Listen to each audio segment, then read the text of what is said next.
Science में concept है जिसे डीके कहा जाता है। डीके मतलब दुनिया की कितनी भी कोई भी चीज़ क्यों ना हो, वो एक समय बाद धीरे धीरे डीके हो जाती है। कुछ चीज़ों को डीके होने में 1000 साल लगते हैं, तो कुछ को लाखों और कुछ को करोड़ों और अरबों और खरबों साल भी लग सकते हैं। लेकिन यह बात निश्चित है कि जो भी चीज़ यहाँ पर संसार में है वह डीके मतलब खत्म होगी ही। और यह बात हिंदू धर्म में बहुत अच्छे से जान ली गई थी। इसलिए कहा जाता है कि जिसका जन्म हुआ है उसकी मृत्यु होना निश्चित है। स्टीफन हॉकिंस ने भी अपनी थ्योरी में कहा है कि ब्लैक होल्स जिसमें से हॉकिन रेडिएशन निकलती हैं और वह ब्लैक होल भी खत्म हो जाते हैं। तो कहीं ना कहीं विज्ञान और हिंदू धर्म जिस बात को कहते हैं वह लगभग बिल्कुल एक जैसी ही है। तो उसी तरह से हमारा जीवन भी समाप्त होता है। हमने जन्म लिया है तो हमारी मृत्यु भी होगी, लेकिन हमारी मृत्यु कैसे होगी, किस तरह से मृत्यु होगी, या आपने लोगों को मरते हुए देखा होगा। ये हम जानते हैं कि मृत्यु किस तरह से हो रही है, तो उसने अपने जीवन में किस तरह के कर्म करे हैं। जी हाँ, आप किसी व्यक्ति की मृत्यु को देखकर भी यह पता लगा सकते हैं कि उसने अपने जीवन में किस तरह के कर्म करे हैं और मृत्यु के बाद में उसको किस तरह का जीवन प्राप्त होगा। हमारे गरुड़ पुराण में इसके विषय में बहुत अच्छे से बताया गया है। माना जाता है कि हमारे शरीर के 9 अंगों से हमारे प्राण निकलते हैं। 2 आंखों से, 2 नाकों से, कान से, मुंह से और उत्सर्जन छिद्र से। हमने हमारे जीवन में किस तरह के कार्य करे हैं उस तरह से ही हमारे प्राण निकलते हैं। उत्सर्जन अंग, अगर किसी व्यक्ति के मृत्यु के समय यहाँ से प्राण निकले, इसका मतलब यह होता है कि मृत्यु के समय अगर वह मल मूत्र त्याग दे तो इसका मतलब यह है कि उसने अपने जीवन में बहुत बुरे कार्य करे हैं। और जब यमदूत उसको लेने आए हैं तो यमदूत अपने बहुत ही विकराल और भयानक रूप में है, जिसको देखकर वह व्यक्ति पूरी तरह से डर जाता है और मलमूत्र को त्याग देता है। तो जब भी कोई व्यक्ति इस तरह से मरता है तो आप समझ जाए कि उसने अपने जीवन में बहुत बुरे कार्य करे हैं और अब यमदूत उसको लेने आए हैं और यमदूत के साथ वह नर्क में ही जाएगा और मरने के बाद में वो अपने जितने भी कार्य बुरे उसने करे हैं उनको नर्क में भोगेगा। आपने देखा होगा कुछ व्यक्ति के मरते समय आंखें पलट जाती हैं, तो वह ऐसे लोग होते हैं जो कि मोह माया में उलझे हैं, जो कि जीना चाहते हैं, वो मृत्यु नहीं चाहते हैं, या वो लोग जो कि अपने परिवार को छोड़ना नहीं चाहते हैं, जिनका मन वैरागी नहीं हो पाया है।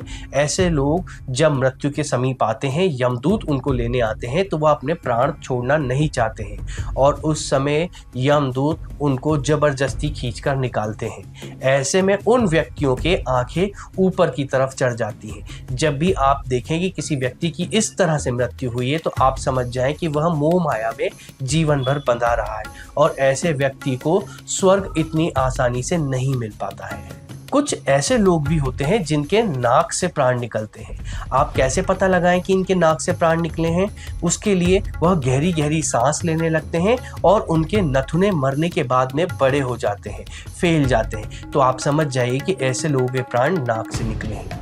यह लोग अपने जीवन में अपने परिवार के लिए जितने भी इनके कार्य थे उनको उन्होंने पूरा करा, अपनी जिम्मेदारियों को पूरी तरह से निभाया है, तभी इनके प्राण नाक से निकले हैं। ऐसे लोगों को जब यमदूत लेने आते हैं तो वह श्वास हवा के माध्यम से प्राण निकाल कर लेकर जाते हैं। ऐसे लोगों को नर्क भोगने की आवश्यकता ज़्यादा नहीं पड़ती है।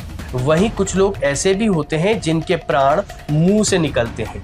ऐसे में उस व्यक्ति का मुंह या तो खुला रह जाता है या फिर मुंह मरने के बाद में थोड़ा सा टेढ़ा हो जाता है। ऐसे लोगों की मृत्यु बहुत अच्छी मानी जाती है। कहा जाता है कि ऐसे लोगों ने अपने जीवन में बहुत अच्छे कार्य करे हैं, इसलिए उनके प्राण मुंह के माध्यम से निकले हैं। वहीं हिंदू धर्म ग्रंथ में शरीर के अंग के अलावा नाड़ियों से भी प्राण निकलते हुए बताए गए हैं। अलग अलग नाड़ी से आपके प्राण निकलते हैं और उसका भी एक विशेष अर्थ होता है। जैसे कि मूलाधार चक्र से, मतलब शरीर के निचले भाग से भी आपके प्राण निकलते हैं। वहीं स्वादिष्ठान चक्र से, मतलब आपके नाभि के निचले भाग से भी आपके प्राण निकलते हैं। माणिपुर चक्र से भी आपके प्राण निकलते हैं, जो कि नाभि के आसपास का क्षेत्र माना जाता है। अनाहत चक्र मतलब हृदय से भी कुछ लोगों के प्राण निकलते हैं। आपने सुना होगा कुछ लोगों को हार्ट अटैक आया है या साइलेंट हार्ट अटैक आया है, उससे भी उनकी मृत्यु हो गई है। तो आप मान सकते हैं कि यह वही चक्र है। विशुद्ध चक्र मतलब कुछ लोगों के प्राण विशुद्ध चक्र से निकलते हैं, जो कि आपके गले का भाग होता है, वहां से भी कुछ लोगों के प्राण निकलते हैं। आज्ञा चक्र मतलब माथे के बीच का भाग। कुछ ऐसे ज्ञानी भी होते हैं जिनका वहां से प्राण निकलता है। सहस्त्र चक्र, कुछ लोगों के प्राण यहाँ से भी निकलते हैं, जो कि आपके मस्तक के ऊपर का भाग होता है। वह लोग जो होते हैं वह बहुत ज़्यादा ज्ञानी होते हैं, तपस्वी होते हैं, इसलिए उनके प्राण वहाँ से निकलते हैं। ऐसा माना जाता है कि जिनके प्राण यहाँ से निकलते हैं वहाँ पर एक छोटा सा छिद्र हो जाता है, जो कईयों बार देखा जा सकता है और कईयों बार इतना छोटा होता है कि उसको अपनी आंखों से देखा भी नहीं जा सकता है। तो जब भी आपके आसपास में किसी की मृत्यु हो तो आप उसकी मृत्यु के समय उसके शरीर को देखकर यह पता लगा सकते हैं कि उसके प्राण कहाँ से निकले हैं और उसकी अब सद्गति किस तरह की होने वाली है और उसने अपने जीवन में क्या कार्य करे थे। मृत्यु के दौरान आपके शरीर से प्राण कहाँ से निकलते हैं यह तो हमने आपके बता दिया, लेकिन अब मृत्यु के बाद में आपके आत्मा के साथ में क्या क्या होता है वह हम आपको बता रहे हैं। आपने लोगों के मुंह से यह कहते सुना होगा कि इस व्यक्ति की मृत्यु हो गई, मतलब वो सारे दुखों से परे हो गया है, लेकिन यह पूरी तरह से सच्चाई नहीं है, क्योंकि उसने अपने जीवन में जिस तरह के कार्य करे हैं उसको मरने के बाद भी एक जीवन ऐसा है जहां पर उन सबको भोगना पड़ेगा, और अगर वो उन सबको नहीं भोग पाता है तो वापस उसको पुनर्जन्म लेना पड़ेगा। इसलिए हमको अच्छे कार्य करने चाहिए ताकि हम मृत्यु के बाद में अच्छे जीवन को ही भोगें। मृत्यु के बाद में हमारी आत्मा के साथ यमलोक में क्या होता है, यमदूत उसको किस तरह से लेकर जाते हैं या वापस लाते हैं, वह हम आपको बताते हैं। कहते हैं कि जब व्यक्ति मृत्यु के द्वार पर खड़ा होता है तो उसका गला पूरी तरह से सूख जाता है, उसको दिखाई देना बंद हो जाता है, उसको सुनाई देना भी बंद हो जाता है, और उसको इतना ज़्यादा कफ बन जाता है कि अगर वो बोलने की भी कुछ कोशिश करता है तो वह बोल नहीं पाता। उसको सामने सिर्फ यमदूत दिखाई देते हैं। यमदूत उसके शरीर से उसके प्राण को निकालते हैं और उसको यमलोक लेकर जाते हैं। यमलोक में चित्रगुप्त के सामने और यमराज के सामने उसने अपने जीवन में जो भी कार्य करे हैं उन सब का निर्णय लिया जाता है, और वहां पर वो यमराज से विनती करता है कि उसको वापस धरती लोक भेज दिया जाए।